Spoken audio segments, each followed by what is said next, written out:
안녕하세요. 재테크의 가치를 더하는 찬입니다. 오랜만에 인사를 드리는 것 같아요. 최근 개인적인 일이 많아서 영상을 잘 올리지 못했습니다. 앞으로는 늦지 않게 좋은 내용으로 영상을 꾸준히 올리도록 하겠습니다. 오늘은 채권 투자에 대해서 A부터 Z까지 모든 것을 알려드리려 해요. 그리고 마지막에는 제가 생각하는 채권 투자에 대한 방향까지 말씀드려 보겠습니다. 그래서 오늘의 내용은 다소 긴 영상이 될 수 있다는 점 참고 바랄게요. 최근 체린이라는 말이 빠르게 퍼지고 있습니다. 그리고 실제로 채권 투자에 대한 키워드 또한 급속도로 증가하고 있는 추세예요. 아무래도 최근 증시가 크게 흔들리고 각종 리스크가 많은 시기이기 때문에, 그리고 무엇보다 금리가 오르는 시기이기 때문에 위험자산인 주식보다는 안전자산인 채권에 대한 관심이 높아지는 것 같습니다. 하지만 단순히 채권이 안전자산이고 금리가 높다고 채권에 대한 아무런 이해도 없이 투자하는 건 큰 손실로 다가올 수가 있기 때문에 오늘 채권에 대한 모든 걸 알려드리려고 합니다. 저는 채권만 잘 알고 있어도 모든 투자가 200% 이상 쉬워질 거라 생각하고 있습니다. 다시 말해 그만큼 채권이 중요하다는 뜻이기에 오늘의 내용을 꼭 집중해 주시길 바라겠습니다. 자, 먼저 채권이란 무엇일까요?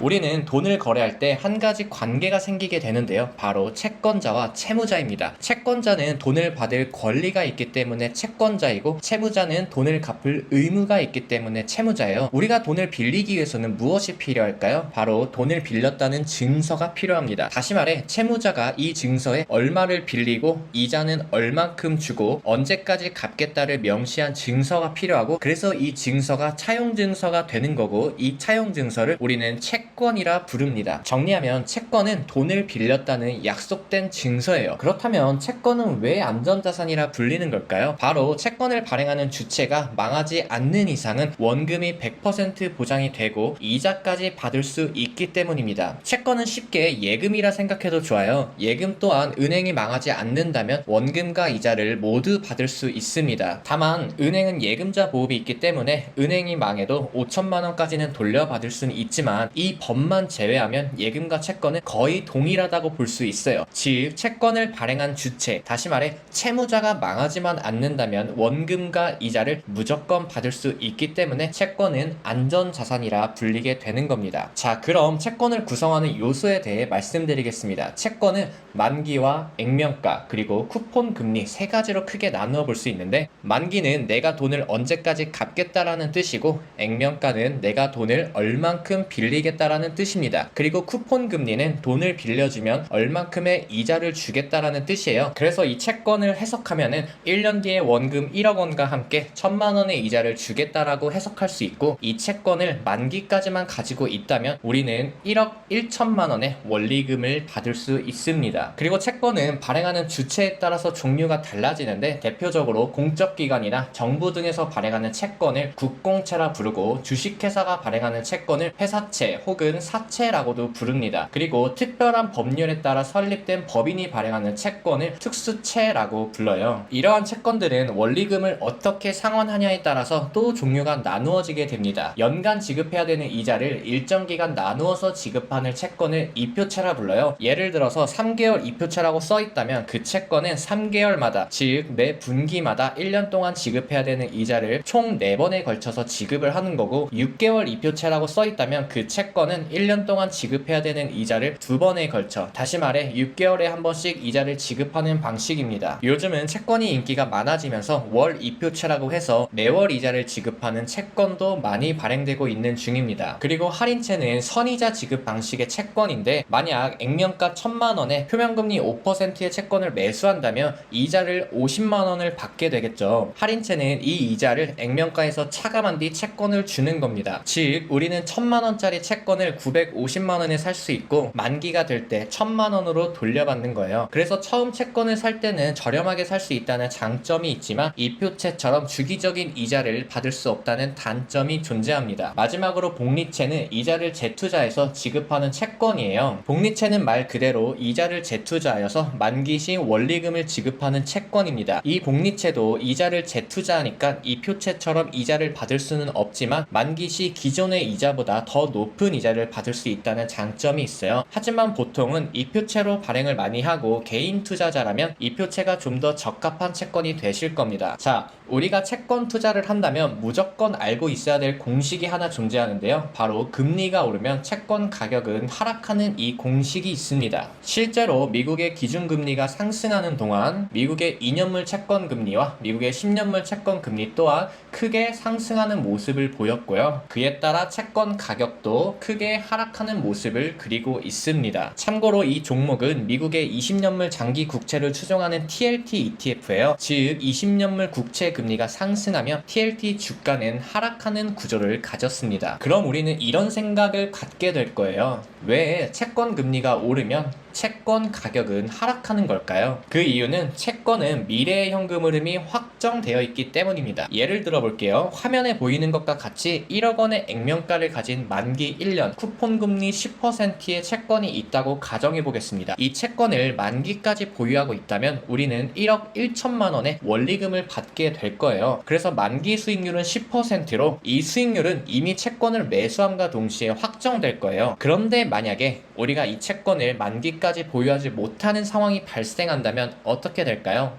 다행히도 채권은 채권 시장에서 쉽게 거래가 가능합니다. 즉 만기까지 보유할 상황이 안 된다면 우리는 이 채권을 시장에다가 매도할 수 있다라는 거예요. 그런데 이 채권을 아무도 1억 원에 사지 않는다고 하면 우리는 이 채권을 좀 더 저렴하게 판매해야 되겠죠. 그래서 저는 이 채권을 9,500만 원에 매도를 했습니다. 그리고 이 채권을 누군가가 9,500만 원에 샀다면 이 채권의 수익률은 어떻게 변할까요? 바로 15%로 채권의 수익률이 상승하게 됩니다. 왜냐하면 9,500만 원에 샀어도 이 채권을 만기까지 보유만 한다면 우리는 1억 1천만 원의 원리금을 똑같이 받기 때문이에요. 반대로 채권의 인기가 너무 높아서 이 채권을 1억 1천만 원에 매도했고 매수한 사람이 이 채권을 1억 1천만 원에 샀다면 그 사람의 수익률은 0%가 됩니다. 이 또한 만기 시 받는 금액이 1억 1천만 원으로 이미 고정되어 있기 때문이에요. 즉 채권은 만기 시 받는 금액이 확정되어 있기 때문에 얼마에 거래하든 상관없이 채권에 쓰여있는 원리금을 받게 됩니다. 그래서 채권을 저렴하게 산다면 채권 수익률이 상승하게 되고 반대로 채권을 비싸게 산다면 채권 수익률은 하락하게 됩니다. 여기서 채권 수익률은 채권 금리와 같은 말이고 반대로 표면 금리와 쿠폰 금리와는 다른 뜻이래요. 그래서 채권 금리라고 한다면 우리는 채권 수익률이라고 생각하면 되겠습니다. 채권은 미래의 현금 흐름이 확정되어 있기 때문에 채권을 영어로 픽스드 인컴이라고도 불러요. 그렇다면 이 채권의 가격은 어떻게 변하는 걸까요? 채권은 다른 자산들과 마찬가지로 수요와 공급의 법칙 으로 가격이 정해집니다. 그런데 채권 가격의 변화를 알기 위해서는 채권에 있는 쿠폰 금리가 어떻게 정해지는지를 알고 있으면 좀 더 쉽게 이해할 수 있습니다. 채권의 쿠폰 금리는 그 당시의 기준 금리와 발행자의 신용 등급에 따라서 프리미엄을 붙여서 정하게 되는데 예를 들어서 기준 금리가 10%이고 채권을 발행하는 발행자가 높은 신용의 등급을 가지고 있다면 기준 금리 10%에 프리미엄 2% 정도 붙여서 12%로 채권을 발행할 수도 있고요. 반대로 채권을 발행하는 자가 신용등급이 낮다면 기준금리 10%에 프리미엄 5%를 붙여서 15%의 채권금리로 채권을 발행하게 됩니다. 왜냐하면 신용이 낮다는 건 채권자가 돈을 못 받을 수 있는 확률이 높아지기 때문에 그만큼의 위험 프리미엄을 붙여서 주게 되는 거예요. 일단 우리는 프리미엄을 제외하고 기준금리만을 이용해서 채권 가격의 변동을 얘기해 보겠습니다. 액면가 1억 원짜리 채권이 현재 금리가 10%라서 이 채권도 똑같이 금리를 10%로 발행했습니다. 그런데 시간이 지나서 기준금리가 12%로 올랐다면 이때의 채권 또한 같은 액면가 1억 원이어도 채권 금리는 12%로 발행이 됩니다. 그 말은 즉 10%로 발행된 채권은 만기시 받는 원리금이 1억 1천만 원이 되는 거고 그 뒤에 발행된 채권은 만기시 1억 1,200만 원의 원리금을 받게 됩니다. 똑같은 1억 원을 투자해도 받는 이자가 다르기 때문에 당연히 투자자들은 12%의 금리를 주는 채권을 선호하게 될 거예요. 다시 아까 그 채권을 가지고 오면 현재 12%의 금리를 주는 채권이 있기 때문에 이 채권은 쿠폰 금리가 10%여서 아무도 사지 않겠죠. 즉 수요가 부족하게 되는 겁니다. 그래서 수요가 적으면 가격을 낮춰서 판매해야 돼요. 그럼 1억 원짜리 채권을 9,500만 원에 매도하기 때문에 이 채권은 앞서 살펴본 것처럼 수익률이 다시 말해 채권 금리가 10%에서 15%로 상승하게 됩니다. 여기서 우리가 한 한 가지 캐치할 수 있는 건 기준금리가 오르면 채권금리, 다시 말해 채권 수익률도 함께 오르는 걸 알 수 있습니다. 그래서 실제로 올해 미국이 기준금리를 올리는 동시에 미국의 채권금리 또한 상승하게 됐고 그에 따라 채권 가격이 하락하게 된 겁니다. 왜? 더 높은 금리의 채권을 선호하게 되니까 기존에 갖고 있었던 채권을 싸게 판매하게 되기 때문입니다. 자, 그렇다면 현재 지금의 시점에서 채권 투자가 적기인지 알아볼 필요가 있을 거예요. 물론 객관적인 부분을 두고 얘기를 하겠지만 주관적인 생각도 함께 들어가 있습니다. 앞서 금리가 오르면 채권 가격이 하락한다라고 말씀을 드렸죠. 그렇다면 현재 금리가 오르는 시기이기 때문에 채권 가격이 하락해서 채권 투자가 좋지 않은 시기가 됩니다. 하지만 요즘 체린이라는 말이 나오는 것처럼 채권 투자가 굉장히 급증하고 있는 추세예요. 금리가 오르는 중인데 채권 투자가 증가하는 게 아주 이상한 일이죠. 왜냐하면 채권은 두 가지 측면으로 투자가 가능하기 때문입니다. 바로 만기 보유와 중간 매도라는 투자 방법이 존재하기 때문이에요. 채권 수익률은 다른 말로 만기 수익률이라고도 부릅니다. 즉 내가 이 채권을 만기까지 보유하고 있게 되면 이 정도의 수익률을 얻을 수 있다라는 뜻이에요. 만기 수익률이 늘어난다는 것은, 다시 말해 채권 수익률이 높아진다는 것은 그만큼 채권 가격이 하락하는 뜻도 되지만, 반대로 만기까지 보유할 수만 있다면 높은 수익률을 얻게 되는 뜻도 동시에 갖게 됩니다. 그러니까 만기까지 보유할 계획이라면 지금 채권 투자는 개인적으로 환상적인 시기라 생각합니다. 실제로 미국의 2년물 채권 금리는 4.2%를 보이고 있고 미국의 10년물 국채 금리는 3.8%의 수익률을 보이고 있습니다. 그리고 S&P 500 기준 S&P 500 기업들의 평균 배당 수익률이 1.79%밖에 되지 않아요. 그러니 주식 투자보다 채권 투자가 매력적일 수밖에 없는 겁니다. 하지만 여기서 중요한 건 말이죠. 만약에 내가 만기까지 보유할 수 없어서 중간에 매도하게 된다면 그때는 손실을 보게 되는 겁니다. 왜냐하면 앞으로 금리는 더 오를 가능성이 높기 때문이죠. 물론 앞으로 금리가 더 안 오를 수도 있어요. 금리를 정하는 건 중앙은행이기 때문에 우리가 결정하고 쉽게 예상할 수는 없습니다. 하지만 현재의 추세로는 말이죠. 금리가 더 오를 가능성이 높은 시기입니다. 최근 파월과 다수의 연준 의원들은 미국의 기준금리가 4% 이상은 될 거라고 발언을 하고 있어요. 그리고 미국의 기준금리를 예측할 수 있는 패드워치를 살펴보면은 이번 11월달 FOMC에서는 0.75%포인트, 12월달 FOMC에서는 0.5%포인트, 내년 2월달에 있는 FOMC 회의에서는 0%에서 0.25%포인트 금리 상승을 예상하고 있습니다. 즉 적어도 내년 초까지는 4에서 4.5%까지는 상승할 수 있다는 겁니다. 이렇게 금리가 오르게 되면 채권 가격은 하락하게 되니까 중간에 채권을 매도할 계획이 있다면 손해를 보게 되는 거예요. 그래서 만기까지 보유할 계획이 아니라면 지금은 채권 투자가 불리할 수 있는 상황입니다. 근데 단기 채권이라면 괜찮을 수는 있어요. 다만 저는 정확히 언제가 될지는 모르겠지만 얼마 안 있어서 경기 침체가 오지 않을까라는 생각을 갖고 있습니다. 실제로 기준금리가 빠르게 오르고 난 뒤부터는 항상 경기 침체가 찾아왔고요. 장단기 금리가 역전이 된 그 후에도 경기 침체가 매번 찾아왔습니다. 그리고 현재 피델리티 사이트에서 제공하는 미국의 비즈니스 사이클을 보면 현재 미국은 레이트 구간으로 곧 리세션 구간에 진입을 앞두고 있고, 컨퍼런스 보드에서 제공하는 미국의 경기 선행 지표를 봐도 미국은 곧 경기 침체에 진입할 확률이 높아진 것을 알 수 있습니다. 그리고 이런 경기 침체가 오면 채권 금리는 빨간 네모 박스에서 보이는 것과 같이 크게 하락을 했어요. 다시 말해 채권 금리와 가격은 반대로 움직이기 때문에 경기 침체가 오면 채권 가격이 크게 상승하게 되는 걸 확인할 수 있습니다. 그래서 현재 저는 채권은 세배 레버리지 ETF인 TMF ETF를 아주 소량으로 조금씩 매수하고 있는 중이에요. 채권 가격 상승을 기대하기에는 조금은 빠른 감이 있지만 정확한 타이밍을 맞출 순 없기 때문에 저는 지금부터 아주 조금씩 분할 매수를 하고 있는 중입니다. 현재 저는 제 블로그에서 재테크 고민 상담 프로젝트를 진행하고 있는 중입니다. 이 상담은 100% 무료로 진행을 하는 중이에요. 만약 재테크를 하면서 고민 있는 부분이 있다면 제 블로그에 들어와서 댓글을 남겨주시면 되겠습니다. 제 블로그 링크는 댓글 상단에 남겨드릴게요. 그리고 제 블로그에 또 들어오시면 미국 ETF 전자책도 무료로 제공하고 있기 때문에 ETF에 대해 좀 더 공부하고 싶으시면 꼭 받아가시길 바라겠습니다. 오늘의 내용이 도움이 됐고 앞으로의 내용도 기대가 되신다면 구독과 좋아요 눌러주시면 감사하겠습니다. 감사합니다.